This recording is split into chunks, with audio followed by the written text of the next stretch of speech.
It's interesting that you mention Habermas, because Habermas had continues probably to have these long-standing projects. If you think about the theory of communicative action, for instance, he wrote that over a very long period of time. And there's some connection with him in that respect, because Together and a series of books on crafts is a trilogy. So it's you have spent probably 10 years now working on this.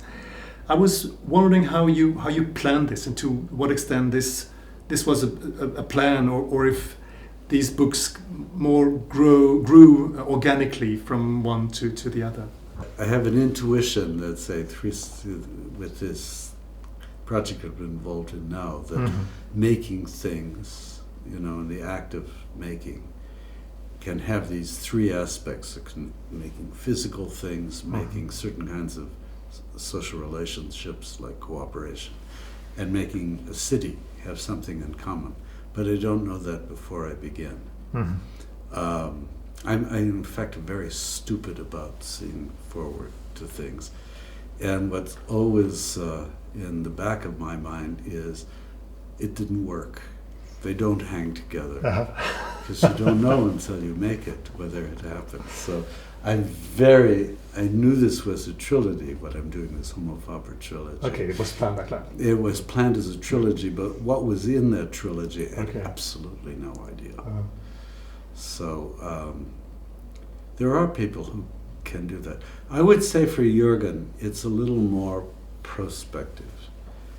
That is, that this project, he knew when he began this work on theories of communicative interaction, that what he was going to do was come up with something that was a replacement for Hegel.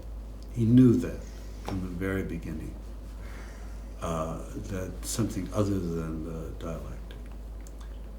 So I think he had that pretty clearly in his mind, that would happen.